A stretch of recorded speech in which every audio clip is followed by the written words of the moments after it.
Right. Boom, boom, boom, boom, boom. What's the deal, yo? Y'all already know what it is, man. It's Panther Politics Podcast. We're doing it a little different today, and that's what's up. I'm your host, Seven the Panther, a.k.a. the Carolina Hurricane, Ridiculous Slang, a.k.a. your baby mama's favorite rapper, a.k.a. a whole lot of other things you probably should not call me to my face. But today, I'm locked in with my man. I'm pretty sure y'all heard the joint we did recently. We can talk about that in just a minute. My man Nathan Nice, a.k.a. the light skin boy Dan in the building. You already know. I remember that. Man. What's good with you, LSB, man. No doubt. LSB, man. I'm just around Tacoma today, just No doubt. relaxing and getting some shit done, actually. I That's had a a good notary. thing.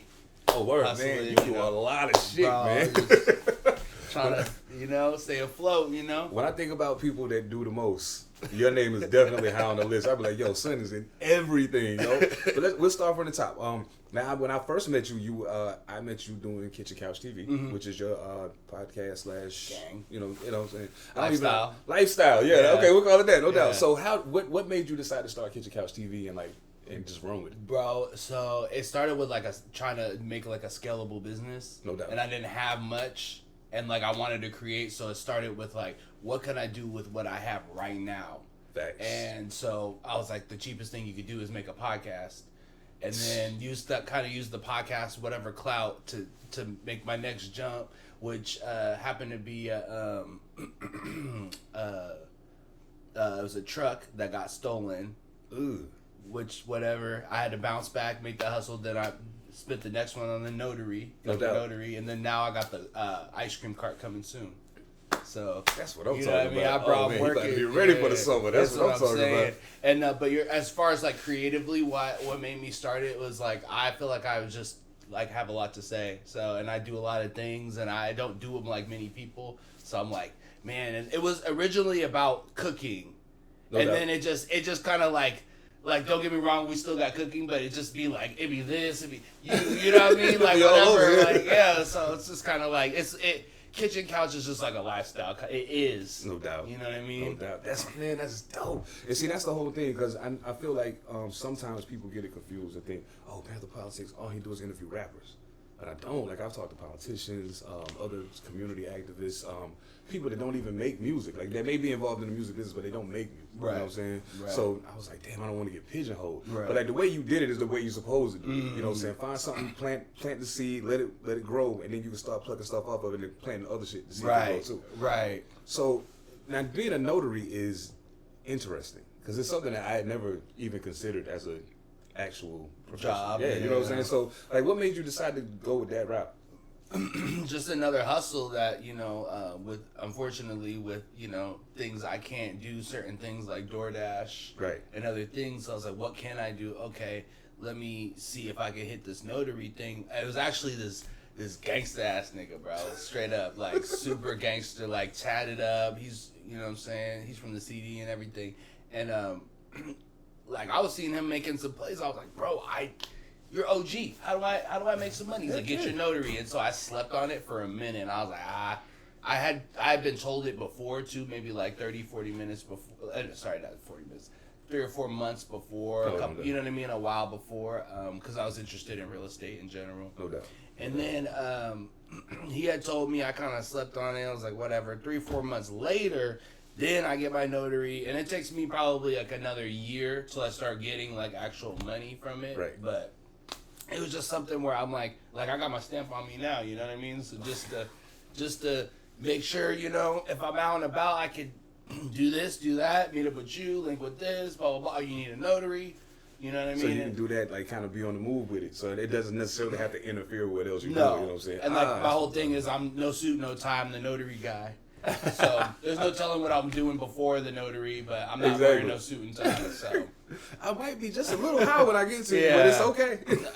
and normally, honestly, and it's such a powerful position too, because you make money, but you're dealing with power of attorney. That's the ultimate love. If you ask me, power of attorney, power of healthcare, power of will, all that stuff, estate, trust, that's real love. Facts. Real love. Facts. You know what I mean? If I trust you with my life when I can't resuscitate myself, That's real. Yeah, that's real. So that means that's why I really charge for trust them. you. Yeah, I charge for that shit. It's easy to trust a motherfucker when you can see him. Right. But when you can't see him, what's going on there? Exactly. Oh, man. Okay, I can dig it. Now let's get into the music because I always like to ask this question. Everybody has a different start point. Everybody has a different moment when they were like, "Yo, let me try this and see what happens." So what was that point for you? Bro, I feel like it was like as soon as I could think, like honestly, because I'm like one of those niggas that was drumming on the table. No doubt. You know what I mean? Yeah. I was acting a fool. I was, freestyling, and then, I tried to take it seriously when I was like maybe like 13, 14. Oh, well, no, okay, I met that girl. Okay, so maybe about 16ish, I kind of started like trying to take it seriously. I had like a little bit of equipment, the janky shit. You know what I mean? Trying to rap into the thing, no mic and shit. You know what I mean? Yes. I still have these recordings, and I'll release them someday with my memoir or something. Oh, no doubt. Yeah. But it is funny. It's just stupid shit. I'm just being stupid, and I would always freestyle, and my freestyles would turn out hella funny. People just laughing, just because I'm just like, I'll just say whatever's on my mind. Absolutely. And so I think what made me really, because I think in the last, like, during COVID, that's when I really took it seriously. But I always had like some equipment, but not equipment that I wanted. Right. And like, I mean, I was always even with the DJs and the house scene and everything. You know what I mean? So I got house music. You know what I mean? Like, I think we probably know some of the same people. What like too. Yeah, absolutely. But I wanted to DJ. I wanted to make music. It was always ingrained in me. But I chose cooking because I thought it would be more practical.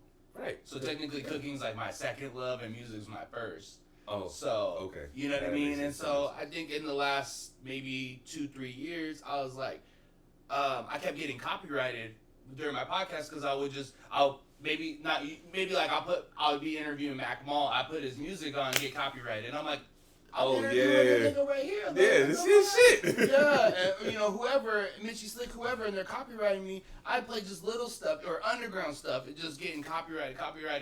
So I was like, you know what? Let me actually start making my own beats. I picked up the GarageBand and kind of just fell like right in love, like again. You know what I mean? And it was just like, oh yeah, okay. And then I came up with Microdose Moods, and I'm working on my third album right now. I'll be released Juneteenth. Oh, Good Demon. Oh, yeah. Hell yeah. Now, see, that's something that I can't do. Making beats. I tried. I don't have the patience. Like, I get upset if the sample's not falling right or whatever. And I just be like, ah. But the one thing I will say is this. I interviewed Anthony Danzo on the pod, and I told him I absolutely love his sound. Like, his sound is very... A lot of 808s. Yeah, a lot of 808s. He used the retro samples. Yep. He doesn't do it like other people do it. Yeah, you know what I'm saying? So, and I love to hear somebody who has a unique sound. You definitely have a unique sound.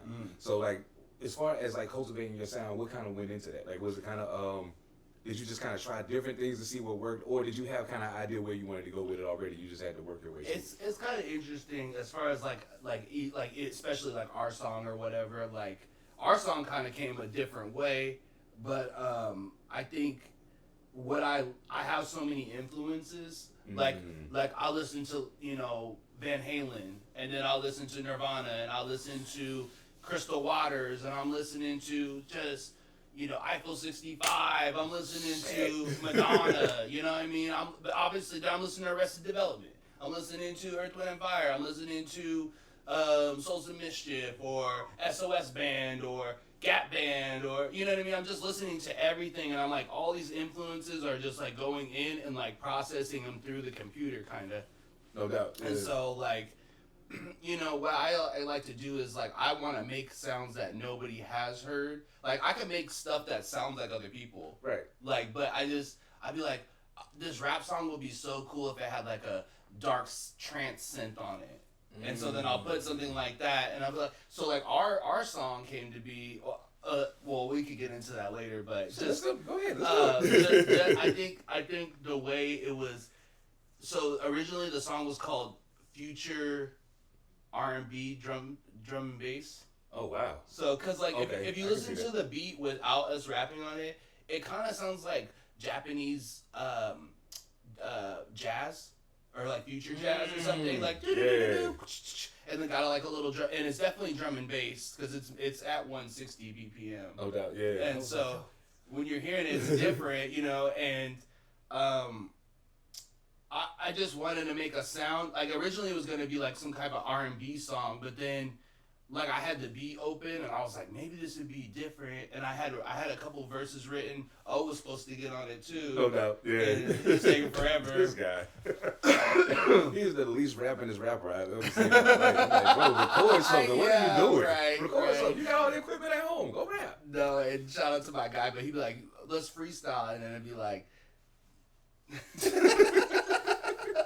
I'm like, oh, I know you could rap, bro, but like, just like, I don't know if he takes it sometimes serious. Like, I know he used to really. That's how I met him when he was. Oh, okay. You Okay, know, I didn't know that. Okay. Yeah, man. He was going, yo, Scribble the Reaper, get back to work. Get back to work. Man, Much that's love to crazy. Yeah, because, like, realistically, you sent me the beat, and I listened to it, and I was like, word, let's do it. And then I didn't listen to it for like a couple hours as I was out doing shit. I got home, and I was like, okay, I need to write. I turned the beat on, and it took me like 4 or 5 times listening to it just to figure out how I wanted to start. I was like, wait a minute. This is different. Okay. This ain't how I usually, like, most of my beats are kind of, like, other than the chop stuff I do, most of the stuff is kind of boom bap, like, you know what I'm saying? So I was like, okay, let me find my lane. And then I found my lane, and I wrote the verse, and I recorded it and sent it to you. Then I heard you, and I was like, he found a whole different pocket and ran through it. I was like, oh, I love this. I love it when people on the same record and don't rap the same. I love that. Because really in my head, I was like, okay, he's a rapper. There's no way I'm going to out-rap him. And like, but also I can't get 8 on my own track. Exactly. I can't get 8. So I was like, okay, let me just try and get my bag really like, and I had done that verse, like every verse I do, I swear I spent a million gazillion, recording it. I'll boom. Oh, but I said something or I kind of coughed there. I hiccuped. I didn't say the word the right way. And I'm just like, so I'm like doing it over and over and over and over again. And finally, you're just like, okay, I can live with this. Yeah. Because really, I can spit this a whole 1,000 more times. Get a different cadence. Get a different deepness on the voice. Whatever, you know. But I'm not. I don't think I'm a rapper though. I think I am a musician. So like I can rap, but I'm like more of just like an all around trying to be musician and artist. And so I don't know if you heard High Dive, but yes, yeah. So it's kind of like I'm just trying to do different things, and I want to put different sounds out and get different crowds to come to whatever gumbo I'm creating. Yes, because that to me says, hey. This guy does. Wait, you can't put him in that box. Like maybe he's in this. No. He just checks all the boxes. So if you check all the boxes, the audience that you can reach is infinite at that point. Trying, yeah. There's a limit to the audience I'm going to reach with the music out. You know what I'm saying? There's a limit. There's a point where it's going to be like, okay, there's nobody else left that wants to hear this right now. But the good news for you, see, that's good because you know exactly who to market to. Right. You know exactly what your shit should sound like. You're like, okay, if I want to switch up, I'll switch up a little bit over here. Like, you don't have to. Whereas I'm like trying to cook this gumbo and give everybody a taste, and some people might get High Dive and be like, that's not for me. Right. But they don't know I might make a smooth ass song next that might be like, oh, kick back in your lap type shit, or you know what I mean? Yeah, like now, this is my shit right here. Yeah, hell yeah. See, I like that too, and that reminds me of like most of my favorite albums are not necessarily the albums that people consider quote unquote classics that you can listen to from front to back. Some of my favorite albums are actually albums that I skip songs on, but it's the stuff in between the skips that matters the most. Really? You skip some of your favorite albums? Yeah, like some of my like Nas is probably one of my favorite commercial rappers ever. And Nas has albums that I'll take the album on Spotify, and I'll create a playlist and take just the songs I like off the album and put them in order, and then play it that way. But to me, it's because the songs that I left off, I've heard you do this before. You know what I'm saying? Now, your best example of that on this album, I'm gonna keep that. Right. Everything else I'm gonna put over there. But everything you did that was outside of the box, let's put that over here because it gives me a different. So, what's your favorite Nas album? It's still Illmatic, but definitely. But Magic is a close second. Man, Magic is a close second. Oh my god! Or was it Nostradamus? Is that what Nostradamus was on I Am. It was on I Am. Okay. It was on I Am. Yeah, like Nas. Nas is incredible, man, and I just love to see people like Nas and Jay Electronica and Common. Those guys seeing them in advanced age, still being able to do what they do and be really good at it. It's just that's the battery to keep me going. You know what I'm saying? I'm like, oh, so there is still a lane for people like us. Cool. All right, let me do that then. So what are some of your favorite like albums, and then I'll ask you the quintessential top 5 or your top 5 actually. Favorite albums. Okay, so Illmatic, obviously. Dead Press first album. Let's I Get was Free. waiting for that. that's probably my second favorite album of all time. My Public Enemy, It Takes a Nation of Millions to Hold Us Back. NWA, Straight Outta Compton. Wow. De La Soul, Stakes is High. Wow. Okay. Michael Jackson, Thriller. Yeah. Actually, Off the Wall. I was like, Off the Wall. Yeah, actually Off the Wall. Off the Wall and Thriller are like 1 and 2 for like they're 1A and 1B for me. But Okay. I think I like Off the Wall a little better musically. Okay. I think musically is a little better. Sheesh. I love the rock band Living Color. I can't remember the name of their first album, but that was the one that I got turned on to and I really loved it. Black Uhuru, I love them. Stevie Wonder, Songs in the Key of Life. I mean, yeah, I mean you can't go wrong yeah, with that. you can't go wrong with that. Yeah, no. Those are probably my if I had, I mean Life Jenny's first album. Oh wow, okay. That's one of my favorite albums. Most of my favorite albums speak to me somewhere where I can talk. Me and the music can communicate on a level where I can't talk to people. You know what I'm saying? So like, I might hear something in Living Color.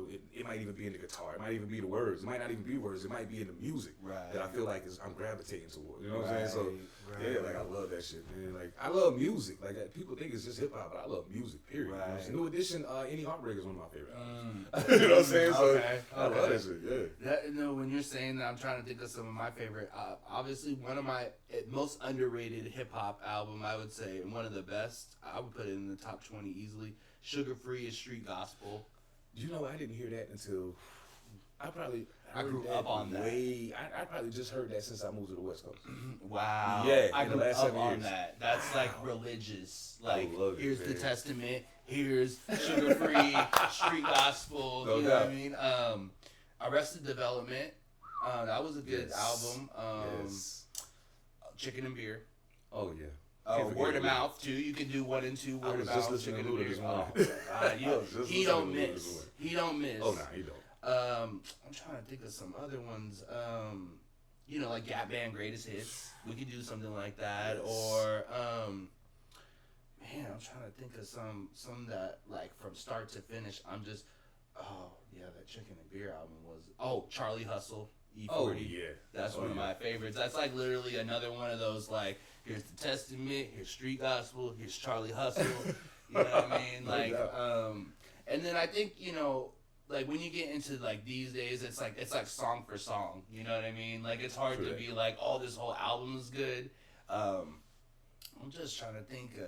Enter the 36 Chambers. Like I can listen to that back to front on repeat, like for hours and hours and hours and hours. It doesn't get old. I'm like, what did he say this? And you'll catch something different every time. I'm like, what the fuck is he talking about?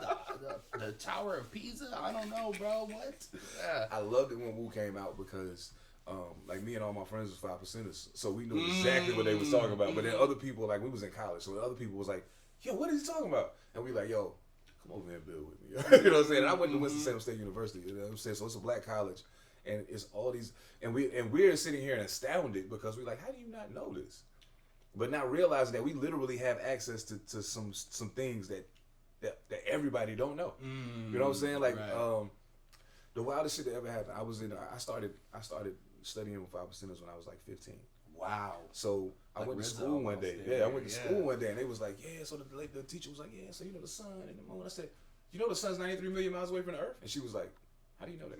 I was like, I just know. And she's like, you know what I'm saying? But I was like, it's a lot of stuff that we learned in those lessons that I still carry with me now. You know what I'm saying? And it's like, because you can't extract that from someone. Once you not only learn it, but then you realize like just how real it is. Right. Then it's like, oh shit, it's stuck now. Like, you know what I'm saying? It's stuck now. So you know, it's crazy.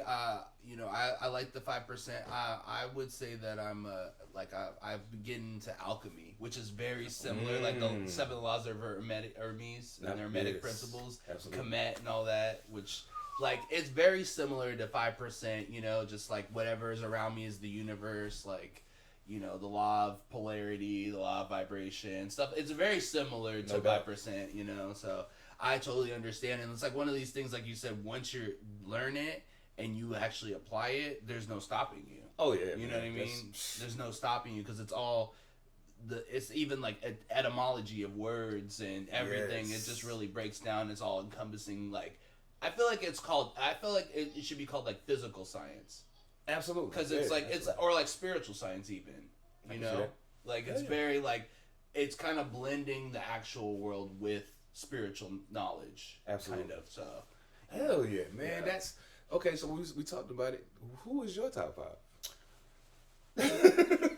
He's like, oh no, I got this one. I got you. So I always go back and forth between 1 and 2, but I would say E40 is my number 1. Okay. Number 2 is the Locks. Because, I mean, shout out to Sheik Luch, but it's between Styles P and Jada. No doubt. Right. No doubt. Number 3 is the Jacker. Rest in peace. The Jacker. Oh man, yeah. Good to hear that name. Absolutely. Number 4. Recently got into my top 5 from this last album, and I mean he is the GOAT, but Kendrick Lamar. Okay. So he wasn't like he was probably in my top 20. Not that no disrespect to him, No doubt. but like he came out with that last album, and that shit touched my ass. It took like, it over the top. yeah, I was like, okay, Yeah. you're top 4. And number 5, I'd say 8 Ball and MJG, just cause like. Yes. I mean, I would say 8 Ball just because of the Lost album. That's another Oh, one of my man, favorite. yes. Like I put Oh, that my on, God. and I'm like. Okay, like I'd be depressed for years and years, you know what I mean? I'm putting it on whenever I get sad or whenever I gotta hustle or whatever. I just put that on, and I'm like, okay, get me back to. I'm gonna tell you some funny shit. I almost signed with Eight Ball. What? When he started 8 Ways Entertainment. Yeah, What? I almost signed with him. It's a funny story. Like it's been 3 different times I almost got signed, and each one of those times, right when I was about to go handle business, I got arrested every single time. I was supposed to sign with Rough Riders first. I was gonna be on Eve's first album. Wow. Then I got arrested. I went to jail. I ended up going to prison. A couple years later, I get out, come back out. Hey, I'm back. Da, da, da, da. He's a real Rough Rider. Yeah, you know what I'm saying? Then another label that will remain nameless just because of the way the situation went down. Hopped in the pool, and I was like, yeah, let's do it. Then I got locked up again. It ended up being a short stint, but still, after I got out, they weren't interested anymore. They had signed somebody else to fill that spot. And then the situation with 8 Ball happened. I was supposed to go to Memphis 2 days before I was supposed to leave to go to Memphis. I got arrested. So, Wow. yeah, I think so. I felt like the universe was telling me a record deal is not what you need. Just stay independent. Yeah. And I was like, okay. Since then, I haven't tried to get a deal at all. And it's so, and like, that's crazy. Because, when I think about what music is going to come to, it's honestly kind of unfortunate because of things like copyright infringement and samples. Yes. It's that, like, when they're squeezing it out, basically all, like, independent will be, like, the high sought after thing. Yes. Everybody who's producing at home will be the ones to look after because, you could get to their music easier. All the other stuff will have the barriers and it'll also be overplayed and washed out. So, and overpriced. And overpriced. Yeah. And they're going to be like, oh, wait, you played 15 seconds of this song? Here's 15 cents. I need that. You know what I mean? They're going to start squeezing us for the, so independent artist is really where it's at right now. It's the future of music. Absolutely. In general. And so, and even to the point where they're going to start having so many independent labels under big subsidiaries that it's just going to be like, where's the actual independent artist? Yeah. You know what I mean? That's why I be telling cats, don't sign anything. Unless they can give you something that's going to equate to the value that you already see and where you see it going, or if they can put you in a position to create that value that you see that you haven't been able to create on your own, don't sign anything with anybody. Own your music. Because if you own your music, you can do whatever you want with it. Yeah. So if I got a homeboy that's doing a movie and he like, man, all this licensing, I can't get that. Hey, bro, I got a song perfect for that scene. Here you go. Take it. You know what I'm saying? Right. Hit me on the back end. Right now, just take it. You know what I'm saying? But like, that's community building. Yeah, exactly. Because I mean, these independent filmmakers and independent artists should be working together. Yeah. Hey, you making a film? Hey, I can make 2 songs for the movie and I act, so let me be in the movie. Right. You know what I'm saying? Give me, I don't care if it's a small part, but like that way, you build a whole system of people who are aggregating each other to move forward and grow. You know what I'm saying? As opposed to, oh, I make movies. I'm only trying to cast all these people with a name. And now I expended so much money on the budget for this movie. Now I can't get songs for the soundtrack. I can't get those cleared. I can't get the editing is gonna take forever now because I gotta save money to get back to that because I spent all this money on the actors. Right. So yeah, man, you gotta. I think definitely building and doing like that, but also because I only had one opportunity to sign a deal, and it was shout out to my friend Uniwa. If you don't know, you should listen to him. He's dope. Dope ass beat maker. He's all over the map. But he had tried to sign me to his label, and obviously it wasn't his ownership. He was Right. just trying to, hey, bro, you need something here, put on. And the reason why I didn't sign is because in the contract it said that they wanted all my recordings. So like not just music, but like videos and like even if we were doing this, then I would have to give it over to them, and then they would have to channel and release it. And I'm like, Oh no. so like I because I'm the type of person, I'll give labels a song or something, Right. or an album, but I'm not gonna give them every little thing that I have. You know That was what I'm a saying? massive 360 they was trying to Yeah, and I was just like, and it wasn't like, I guess sometimes you want to get out of the hood and they want to give you that big money, and sometimes you gotta, like, if you take that big money, you gotta have a place to invest it in. So, Oh, yeah. which they give you, hey, Seb, we have you $1 million, da da da, and you're like, but you're gonna want 51% of it back, right? You know what I mean? So it's like you gotta take 30%, go invest it, take another 10, get out the hood. Yes, You know what I mean? absolutely. Like, so it's just, and that's how they get a lot of these rappers, and that's why they squeeze them until they don't want to make music no more. Exactly. You And know? then some of them can't because I don't know if people realize. I'm glad you said Deluxe because the Deluxe to me is a perfect teachable moment for young cats in hip hop. Like the Locks came out, they was signed to Bad Boy, they love Bad Boy, they signed with Rough Riders, but Puff still owned their publishing as the Locks. So that's why from We Are the Streets until the newest Locks album that came out, which was probably 5 or 6 years ago, that whole time there was no Locks music because they were trying to fight to get their publishing back, so they only recorded as solo artists. So that way it would be Jadakiss featuring Styles P and Sheek Louch. Not the Locks. Because as long as it's Jadakiss featuring Styles, yeah, exactly. So now Puffy don't get none of that money. Right. You know what I'm saying? So remember, I'm gonna throw a fridge on you. yeah, I mean, hey, bro, they wild out to get out of that contract. I'm not even gonna lie, man. No respect to the Locks, yo. Shout out to Yonkers, man. Yeah, man. Yo, Definitely. funny shit. When I was doing the whole thing with Rough Riders, I went to Yonkers. Me and my man, cause my man from New Rochelle. So I was like, yo, let's go home. We can go chill in your hood, and I can, it's close to Yonkers, so I can just hop. You know what I'm saying? So we went to his hood. We was chilling in New Rochelle, and I hopped to Yonkers. I was supposed to be going to this meeting. We go to somebody's crib, and it's time to go. And son is like, bullshit. I'm like, yo, I'm gonna just go. I'll go, just chill. I got it. So I start walking in Yonkers. Now, mind you, I'm not from Yonkers. You know what I'm saying? I got niggas out there, but I'm not from Yonkers. You know what I'm saying? So I'm walking, and I happen to see these kids. Like I thought they was kids, but they was just, they were probably only a couple years younger than me, but they cipher outside, and I'm like, oh, they rapping. I'm about to go hop in the cipher. Like, fuck this meeting. Just so happened, the kids ciphering in the front all had Rough Rider shirts on. And they were right in front of the Riders. So I was like, oh, this is exactly where I need to be. That's what's up. Right. So that worked out perfect. But like, the Locks to me, like I said, that situation, and then Joe Budden's situation as well. Wow. Are two situations I used to teach kids. Hey, this is why you shouldn't sign with a major label. Right. And if you do sign with a major label, keep as much of your publishing as you can. Yeah. Most of them won't let you keep 100, but keep as much as you can. Yeah. You know what I'm saying? I mean, you could buy them back too. Exactly. And then you could, what's her name? Tina Turner just sold her catalog for like 100,000, which was not. It's honestly not that much for Tina Turner. Exactly. You know what I mean? So, but I think Wayne sold some of his for what? Couple mil. Couple $100 million. Yeah. Yeah. And so like I think they go to the hood and they see these talents and they dangle a bunch of money in front of them, and you want to get out the hood, you tired of living this shit, so you just let me get out. And then that's the thing is like I feel like it's worse to go rich and then go broke. Absolutely. Like I'll just stay broke. Yeah, you know what I mean. I don't want to have a bunch of money and then fall the fuck off. Yeah, I think that's because you ever go to where the crackheads are. Man, I used to have $1 million. Exactly. And now you out here on Skid Row, cracked out. You know what I mean. So it was the best of times and the worst of times, like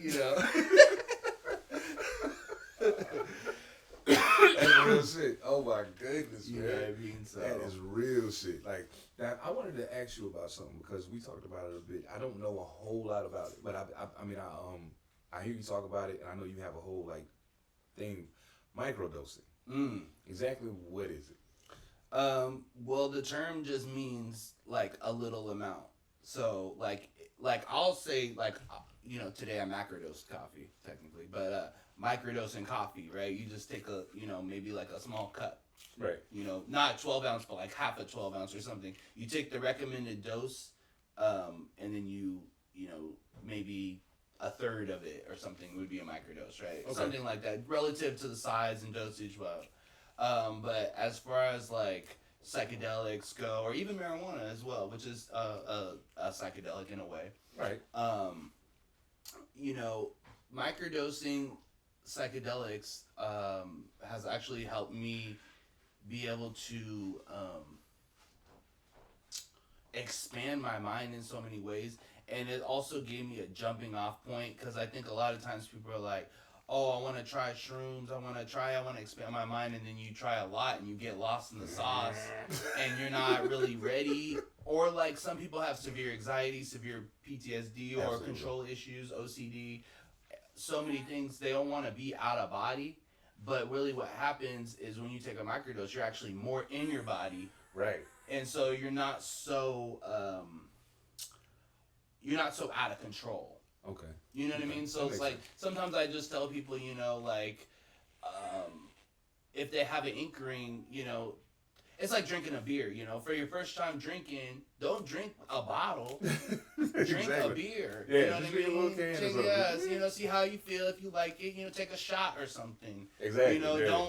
don't drink, you know, 50 beers or whatever the equivalent is, or moonshine, you know what I mean? You know what I'm saying? Just take a little bit and see how you feel, you I know. just got drunk thinking about that shit. God If you don't like dang. that, you know, take a little more, you know, or Hell don't yeah. take any, you know. Oh, yeah. But I'm really big into like that community. I think it's, and not just psychedelics, but just wholeness and wellness in general, Right. too. And I think that it's like, it's the next thing. I really want to get into like healing people. That's always been like something that, and it started with food, you know, No my doubt. knowledge of food, but now it's like supplemental, mental, physical, you know. That just means that you started a path somewhere, and then you saw how wide the highway got, and was like, yo, I don't want to pick one lane. I can take the whole highway. So like, yeah. So I mean, food is one thing. Food is such a regular part of everybody's life that sometimes they don't think about how what they're eating is affecting the other shit they're doing. Yeah. You know what I'm saying? Yeah. So, like, you know, if you're having issues with constipation, if you're having issues with, you know, if you're not peeing as much as you think you should, you know what I'm saying? Like that, there's literally probably something that you're not eating or that you are eating that you should either stop or increase.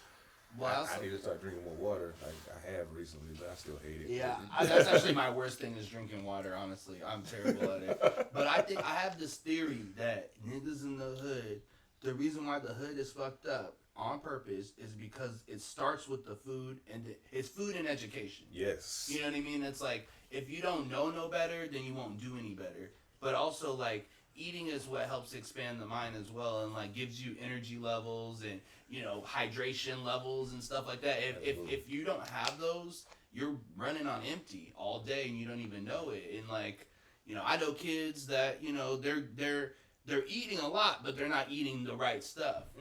And you know, I've gotten sick, you know, a couple of years ago, and it's what really made me change my whole way of thinking about food. No doubt. But it's funny, like you know, I don't eat meat. I eat a little fish, but I don't eat meat. I don't eat dairy. I might have a little goat cheese. Basically, that's it. You know what I mean? I'm very specific. If I do break, it's very specific. I don't eat pork at all. I haven't touched beef in probably 4 years. Chicken, I think I had last year. Every now and again, I'll, you know, once in a while, a little bit. But really what it is that I just was so hyper focused on what was gonna make me better, and I noticed that like when I eat more vegetables and ration it a little bit better, I'm actually getting full more. Yes. Cause I would pound a steak and then be like, yo, I need some mashed potatoes, smack that. Then I need more steak. I could eat like 2-3 steaks, no problem. Jeez. So that's why I was like, man, now you know it's hard to eat the equivalent to salad to steak. Exactly. Right? Yeah. But you will be full. You just smacking a big gigantic salad bowl, you know what I mean? You probably get through a quarter of it before you're as full as you would with one steak. Man, It's crazy. I used to work at Wendy's, and and we had the you know, we make the salads in the bowls and shit. And like normally most days I would eat like a single or something for lunch. But then A single stack. Yeah. Then I was like, one day I was like, you know what? I think I'm gonna just eat a salad. And I was like, I don't want it the way it's made. I'm gonna make my own. So I took the bowl, went in the bag, put the lettuce in. I went into the cooler and hooked my salad up. And normally I smash the single, some fries and a drink, and all right, I'm done. I started eating the salad. I'm like halfway through it. I'm like, fuck, I can't even finish this motherfucker. Yeah. Like, this is crazy. So yeah, I understand exactly what you mean, bro. That shit is wild. And you know, like it's like caloric intake, and it's just there's so many theories to it. And you know, as like I was pushing a harder vegan line for a while, and now I've kind of fallen back on that because you know, really what it is just trying to get back to how our ancestors ate, as close as it's possible. And like, I mean, I don't eat meat because it's a protest against the way like America is doing a lot of things. So, and like, I don't want to put that type of negativity in my body. But I don't judge people, and I understand because you know you could go to the store, meat is mad cheaper than vegetables. There's a reason for that. You can feed a whole family with a whole chicken. No doubt. And the amount of carrots you're gonna need to feed a whole family is a lot. You know, so they do this type of stuff on purpose. It's not just like you know the reason why there's so much pollution. It's not the individuals' part. It's the corporations and. You know what I mean? And they put it on you to like have to do your due diligence, and you're like, is it on me? Like I'm doing great in my little Prius driving around, but I look and I still see all this smoke flying out of the top of your building. Like, what are we doing here? Well, I ride my bike to work, and you're like, good, congratulations. But you know, it's good to do something, you know, and I think that's what you stand for. You know, even one man can do so much, but at the same time. It's still on so many other levels. Just do what you can. Absolutely. And that's my saying. Do what you can, when you can, how you can. You know. I love that, man. I need to put that on a flyer and hand it to everybody in the fucking city because, bro, it's the Northwest is. I'm still finding it. I'm still trying to adapt to the Northwest. There's a lot of things about the Northwest I don't get. It's a vibe. Like it's a whole ass vibe. Like literally. Like so when I'm around people, I'm like, this is odd. That's how y'all move? Okay. I mean, it's not like some out of bounds bad shit. It's just weird. You know what I'm saying? Yeah, so, it's definitely weird. It's definitely weird. Yeah. So I mean, like, have you lived somewhere besides the Northwest, right? No, honestly, not. Well, I did try to live in LA for a little bit. It lasted about a month or two. So yeah, that's a nice place to visit, but I don't want to live there. No, it's terrible. Oh no, it's like a sunny Northwest. Absolutely, you know? Absolutely. You know, honestly, I'm from here, and every time I meet somebody, like you're from Seattle, and I take that as a compliment because it's crazy how people move out here, like. There's motherfuckers that I've known since a kid. I might not be super duper tight with you, but we used to go to 3rd grade, 4th grade together. We ain't never had no beef. If I see them, I'll be like, "What's up? What's up?" Okay, you living? Exactly. And people will look at you. They know who you are, but they'll be like, you know. And it's like what it is. This is what because I've been to the East Coast. I've been to the South. You know what I mean? I've been pretty much most of America at this point. And what I think is. In New York, in the South, in wherever, Florida, wherever, if you do fuck shit, people will call your ass out for it. Oh, yeah. And like, they'll call you out at the least, and at the most beat your ass, or more, or worse. Absolutely. So in the Northwest, that's the difference it is. I'm not encouraging violence or anything, but like, if you grew up in New York, you knew that if you talking shit or you doing something, you moving kind of reckless or how it's going to affect somebody else, somebody's going to pull your ass to the side at the least and be like, yo, Seb. Yo, chill out, yo. You know what I mean? Whereas in the Northwest, it's very passive aggressive, and so people will let you wild. Even the way that people pull guns is mad passive aggressive. They're like, okay, yep. Yeah, like, you know what I mean. You don't even look like you mean that. Yeah, exactly. You know what I mean. And you're just like, whoa, hey, like I thought we were on a pay, you know. And so I think, and that's also with the crime has been increasing. You know? Absolutely. But I think it's just there is not really the OGs that were out here were all from different places. And I think also, as OGs move out here, they're trying to like live a different type of life. Right. So this is like paradise for OGs.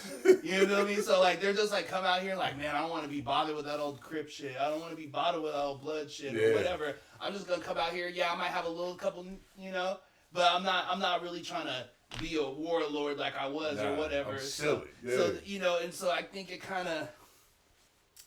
It makes us eclectic in a way, and entrepreneurship is really good here. Oh, yeah, but it also makes it cold, and that's why there's not really a rap scene here. Very true. You know? And that was the other question I wanted to ask you, because I personally feel like, because coming from where I've been previously, coming here and watching so many talented people. Like I'm like, there's a lot of talent here. Like in rap, R&B, rock music, whatever. There's a lot of talent. Right. The problem is there's no infrastructure. No. So since there's no infrastructure, people who are in the Northwest perpetually spin their wheels trying to achieve something that they can't achieve in the place that they're in because there's no infrastructure to support it. And then the people in Washington don't seem to support the talent that's here until someone else embraces them. Yeah. So like when Macklemore went crazy around the world, I've had people in Seattle say, yeah, we ain't really fuck with him until Thrift Shop blew up. And then it was like, oh shit, that's our guy. And I'm like, see, that's that bullshit right there that keeps you from being able to develop. Yeah. And keeping your head, like, you know, and you've seen, like, you've probably seen secondhand me trying to reach out to certain people and work with them and people being so like, oh, it's really big. I got this going on over here. That's cool that you got your shit, but like we don't need to link really. You feel? Oh god. And it's like what? It's all about linking. Like if we all, you know, Million Man March. If we all spend $1, you know, boom. That's $1 million. Yeah, exactly. So it's just kind of like I'm trying to break that mold as much as I can and just reach out to the people who already fuck with me. And the Northwest is such a funny, fickle place. I think, you know, not having a media hub too is another reason why it's kind of like it's you have to create it first. Absolutely. But there's also nothing here to kind of, so it'd be all on the people to create it. And so again, this is the Wild West, this is the Wild Northwest. Absolutely. So the rules and the laws are just different from other places and how you can move.